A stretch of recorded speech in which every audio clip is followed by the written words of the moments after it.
Почитувани, добар ден. Ги следите вестите на Канал 8. Фабриката за хартија Paper Mill доби едномесечна забрана за работа од Државниот инспекторат за екологија. Во решението за забраната стои дека компанијата треба да ги отстрани недостатоците ако сака да продолжи со работа. Тони Ајтевски ги има деталите. Државниот инспекторат за животна средина донесе решение со кое го забранува работењето на фабриката за хартија Paper Mill од Кочани поради континуирано надминување на граничните вредности за дозволени емисии на загадувачки супстанции во отпадните гасови што излегувале од котларницата на компанијата. Издаденото решение е со рок на забрана од 30 дена, период во кој фабриката е задолжена да ги отстрани недостатоците што предизвикуваат загадување на воздухот со јаглерод моноксид над дозволените граници и за тоа да го извести Државниот инспекторат за животна средина. Во писменото известување се нагласува дека ако во предвидениот рок не се постапи според упатствата од решението на инспекторатот, тогаш против правното лице ќе биде поднесено барање за поведување прекршочна постапка и ќе продолжи забраната за работа. Државниот инспекторат за животна средина ова решение го донесе во согласност со своите надлежности и како резултат на засилените контроли што се вршат во овој период, како и врз основа на реакциите на граѓаните на Кочани кои укажаа дека оваа компанија влијае врз загадувањето на воздухот во градот. Во саботата се одржа најавениот граѓански протест во Кочани, од кој беа упатени барања за преземање мерки за заштита на животната средина, односно да запре загадувањето на амбиенталниот воздух. Во исто време, протест организираа и жителите на селото Бели со барање да се спречи загадувањето од градската депонија, што се наоѓа во нивна непосредна близина.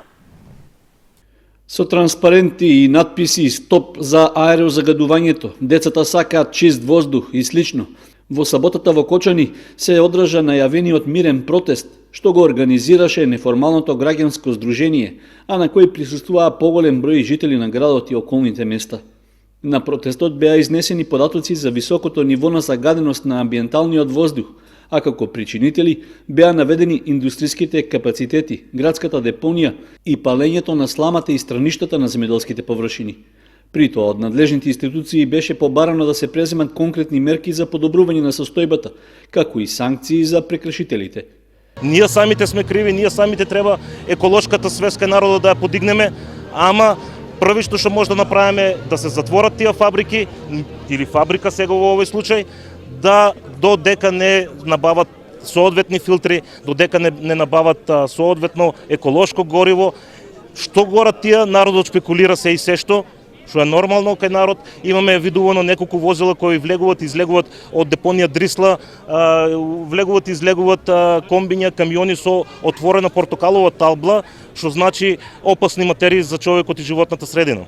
Институтот за екологија во Швајцарија се многу заинтересирани за нашите случувања во град Кочани и тие се спремни, ако не се преземат некои мерки, ако вредностите на воздухот не покажат мерки во дадено со закон ограничување, тие самите ќе дојдат, ќе преземат своји мерки тука и, значи, може би звучи смешно, пошто тој Страсбург го стално споменуваме, ама тие се спремни, дали во Страсбург, дали каде е соодветно да се процесира сето тоа, да се пуштат тужби, тие тужби нема да бидат на ниво на Македонија, тие тужби ќе бидат на ниво на Европска Унија.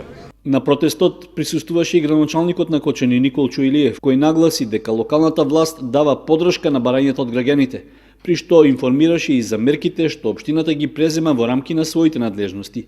Јас имам повеќе средби и со надлежните служби и со организаторите на овој протест, каде што сите сме единствени дека треба сите заеднички да постапуваме во рамките на нашите овластувања, во рамките на законските обврски, се со цел да допринесеме овој проблем на вистина што е можно поскоро да го ставиме под контрола и да на вистина добиеме квалитетен воздух што на сите ни е потребен и сите ние го заслужуваме. Паралелно со граѓанскиот протест во Кочани, протестираа и жителите на селото Бели, во чија непосредна близина е лоцирана градската депонија, при што тие го блокираа патниот правец кон Пониква. Многу ни е загаден воздухот тука и од чурове, многу гадни, ѓубрија се изфрлат, се палат, чуре многу и така не се диша вечерно време. Младите деца не можат да спијат ноќно време. Во кој дел од денот се пали депонијата? Секогаш. Значи секогаш може да биде и ноќе и дење, сега пошто е најавено протест, значи пратија неколку цистерни, претпоставуваме да го подзагасат малце.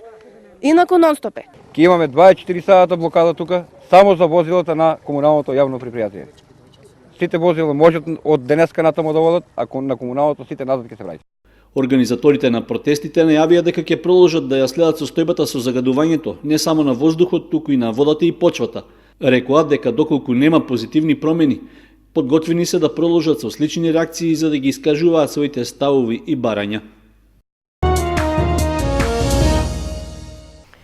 Во пожарот што викендов избувна во Стопанскиот двор на комуналното предпријатие Водовод, оштетени се 4 возила, од кое едно целосно изгорено и нефункционално. Полицијата се уште ги истражува причините, а среќна околност е што нема настрадани лица. Увидни екипи на Министерството за внатрешни работи работат на расветлување на причините за пожарот што викендов избувна во Стопанскиот двор на комуналното предпријатие Водовод во Кочани. За кратко време огнот зафатил 2 трактора за собирање комунален отпад, возило со вградена хидраулична дигалка и камион за транспорт на големи контейнери. Од пожарот причината е значителна материјална штета, а среќна околност е што нема настрадани лица. Од она што можеше да се види на лице место, камионот за подигање контейнери е целосно опожарен и веќе не може да се користи. Оштетувањата кај дигалката се надворешни и со известна интервенција таа би можела да се стави во функција, додека помала штета има кај двата трактори. Кратко по пожарот била повикана територијалната противпожарна единица која интервенирала брзо со 2 противпожарни возила, пошто за краток период огнот бил ставен под контрола. Со оглед што пожарот избувнал во близина на резервоарот за гориво кај едно од возилата, пошто и дошло до експлозија, интервенцијата на пожарникарите била во специфични услови. Во краткото писмено известување од локалната самоуправа беше истакнато дека благодарение на брзата и присебна интервенција на пожарникарите била спречена несреќа од многу поголеми размери и последици. За сега ќе се чека полицискиот извештај за причините, но случајот е уште една потврда за ризикот што го носат старите комунални возила со кои работи Водовод, поради што од локалната самоуправа велат дека ќе продолжи интензивно набавката на нови возила. Инаку пожарот бил забележан во саботата околу 19 часот од страна на дежурните работници, кои и самите се обиделе да интервенираат со противпожарни апарати, но поради излевањето на нафтата од резерварот на едно од возилата, огнот се проширил и кон другите возила во кругот на комуналното предпријатие. 120 реализирани проекти за 2 години. Отчет на градоначалникот на Виница Ивица Димитров за сработеното во изминатиот 24-месечен период. 120 проекти од идеја до конечна реализација, ставени во функција на жителите на општина Виница, е сублимираниот исход од 24-месечното работење на новата локална власт во Виница, предводена од градоначалникот Ивица Димитров. Асфалтирани повеќе од 25 улици во градот и селата, комплетиран регионалниот пат Виница-Лески Зрновци, целосно завршена реконструкција на патот преку Бигла од виничка страна, финализиран проектот за филтер станица во село Трсино, отворена спортската сала во основното училиште Славчо Стојменски, заменети старите азбестни цевки на 10 улици во должина од 3960 метри, комплетно обновена комуналната механизација во јавното комунално предпријатие Солидарност, инсталирани фотоволтаични панели во Трсино и во училиштата во Виница, изградени повеќе пешачки патеки, донесени 4 нови детални урбанистички планови, а се работи уште на 9, организирани голем број културно-спортски манифестации, подобрување на водоводната и канализационата мрежа, инфраструктурно уредување и подобрување на условите за престој на учениците во училиштата. Се само дел од проектите кои се завршени во изминатите 2 години.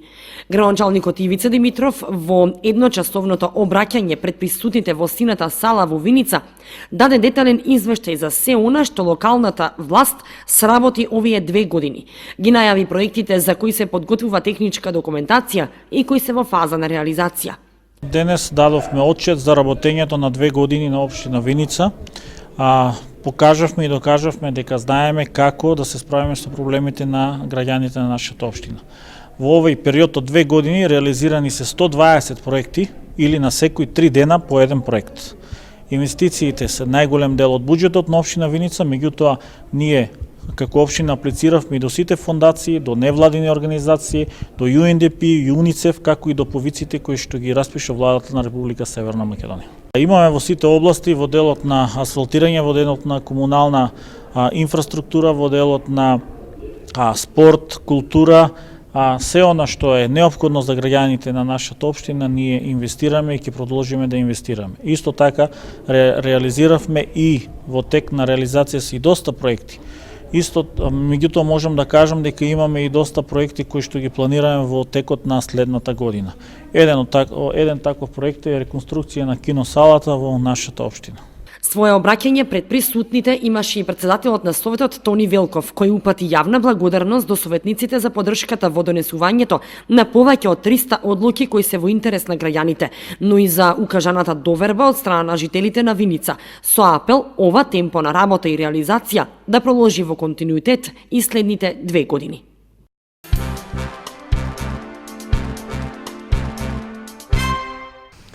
Општина Кочани го објави јавниот повик за доделување субвенции за набавка на печки на пелети или за инвертер клима уреди. Сумата изнесува 10.000 денари по барател. Ке се распределува по принципот прв дојден, прв услужен, а рокот за пријавување е до 20 декември. Општина Кочани ќе надомести дел од трошоците доколку граѓаните во периодот до 20 декември се определат да ги заменат грените тела на дрва, јаглен, нафта или мазут со печки на пелети или со инвертер клима уреди. Вкупните средства во општинскиот буџет за субвенционирањето изнесуваат 600.000 денари, а нето износот по барател, односно по домакинство, е во висина од по 10.000 денари, според услови што се утврдени во јавниот повик. Барањето за субвенција може да го поднесе само едно лице од едно домакинство за еден вид субвенција, односно или за печка на пелети или за инвертер клима.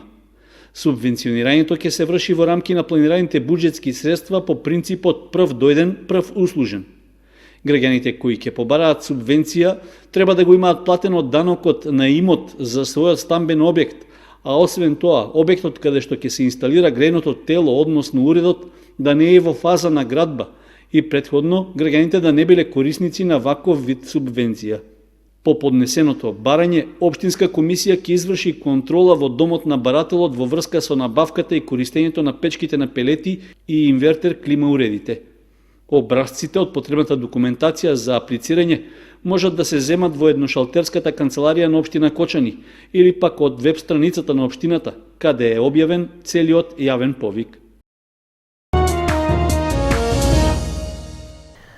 Повеќе од 100 нови диабетичари годишно се откриваат во општина Кочани, од кои 50 на инсулинска терапија.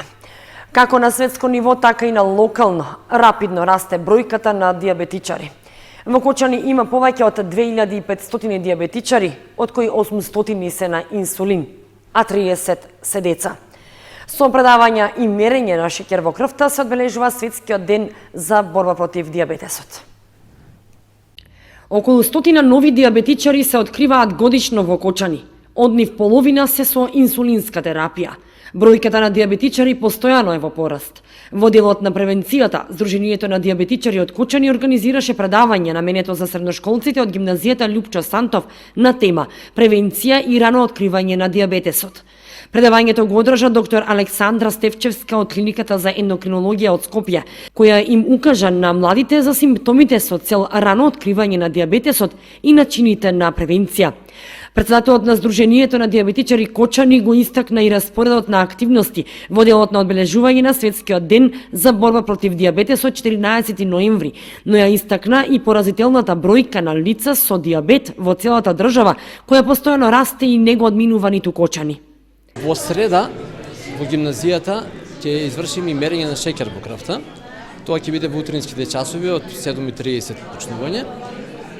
Додека во четврток пак, заедно со Црвениот крст на Македонија, пред на плоштадот во Кочани, пред продавницата Тинекс, ќе организираме исто така мерење на шеќер во крвта, на кое што ги повикувам сите жители на Кочани кои сакаат да дојдат навреме да си го премерат шеќерот. Ова го правиме со цел да промовираме дека состојбите со дијабетесот на светско ниво, па и на општинско ниво. Се повеќе и повеќе луѓе се заболуваат од дијабетес. Во Македонија имаме поразителни бројки, веќе бројката поминува 120.000 лица со дијабетес, од кои 40.000 лица се инсулинозависни. За жал, 500 од овие инсулинозависни се деца. И во Кочани бројките се исто така доста лоши. Ние веќе имаме преку 2.500 лица со дијабетес во општината, повеќе од 800 се на инсулин. Бројот на деца кои се заболени веќе е преку 30.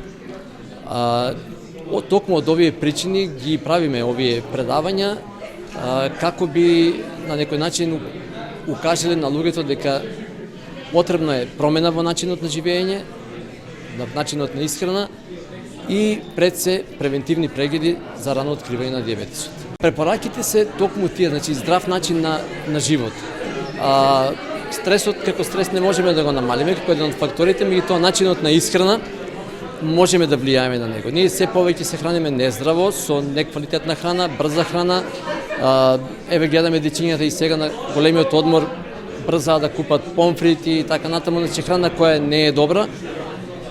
Од друга страна, се помалку физичка активност, децата се врзани пред компјутери, пред телевизори и така натаму, мала физичка активност, значи мораме промена на начинот на живење. Исто вакво предавање се одржа и во Виница. Инаку, според статистиката, 12% од возрастните во Македонија имаат дијабетес. 14 ноември се одбележува како светски ден за борба против дијабетесот, чија цел е да се подигне јавната свест за болеста и да се преземат мерки за превенција и подобро справување со неа. Околу 30 крвни единици беа собрани на третата и последна за оваа година крводарителска акција, што во организација на полицијата се одржа во соработка со службите од трансфузиологија од Скопје. Полициските службеници од Кочани ја покажаа својата хуманост. На последната од трите планирани акции за 2019 година, тие ја даруваа скапацината течност. Собрани се околу 30 крвни единици. По предходно изготвен план и програма, денеска во полициската станица Кочани спроведуваме крводарителска акција за 2019 година, тековна година, која што ова акција ни е последна. За наредната година имаме изготвено веќе изготвен нареден план и програма за спроведување 3 крводарителски акции ќе уследат за наредната 2020 година. Така, до сега се имат пријавено негде околу 35 полициски службеници да даруваат крв. Сега за сега акцијата тече без проблеми, имат дарувано 22 крводарители, али до крајот на акцијата мислам дека ќе надминеме бројот, бидејќи нашите полициски службеници моментално се на извршување на своите службени задачи, али од време на време најдеат слободен термин, доаѓаат, даруваат крв и повторно се враќаат на своите редовни обврски и задачи. Вработените во полицијата и понатаму продолжуваат со дарување на скапацината течност. За следната година се планираат 3 или евентуално 4 крводарителски акции, зависно од заинтересираноста на полициските службеници да ја покажат хуманоста на дело. Акцијата беше спроведена во соработка со службите од трансфузиологија од Скопје.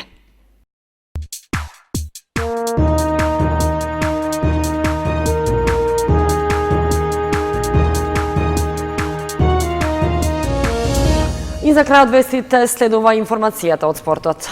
Викендов се одигра 12-тото коло во првенството на втората фудбалска лига Исток, во која Осогова загуби со 7:1 на гостувањето во Кавадарци против Тиквеш. Каратистите на карате клубовите Кочани и Партизан учествуваа на меѓународен турнир во Скопје и освоија 4 медали. Катастрофален и срамен пораз доживеа второлигашот Осогово на гостувањето во Кавадарци. Во рамки на 12-тото коло од првенството на втората фудбалска лига Исток, жолто-сините беа немокни против екипата на Тиквеш, примеа 7 гола, а постигнаа само 1. Победата на домакините беше најавена уште во првото полувреме, кога поведоа со 4:0. Во вториот дел, разликата ја зголемија со уште 3 гола. Единствениот почесен погодок за гостите од Кочани го постигна Паунов.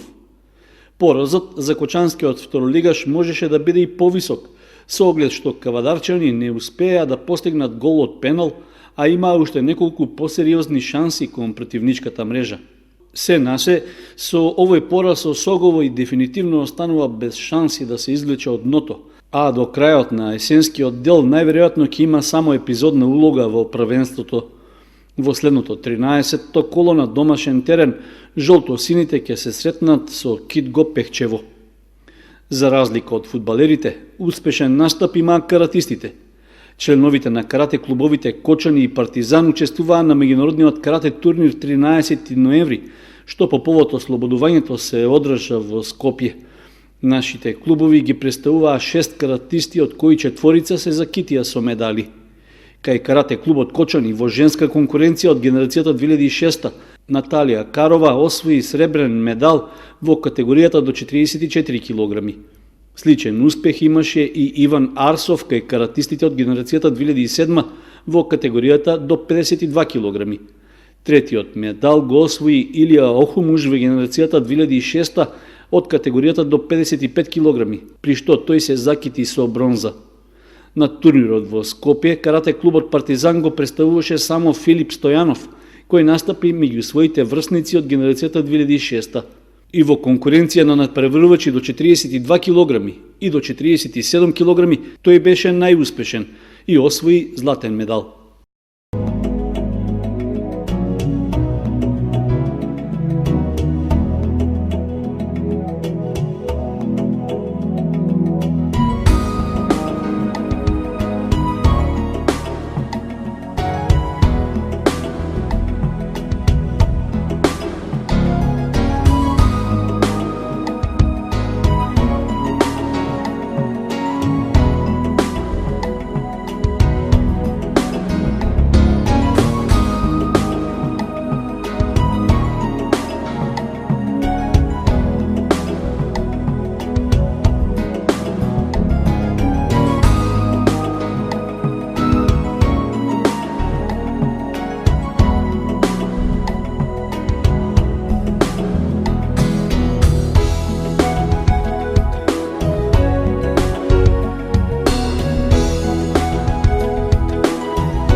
Почитувани, со временската прогноза ги извршуваме и овие вести на Канал 8. Останете и понатаму со нашата програма. Довидување.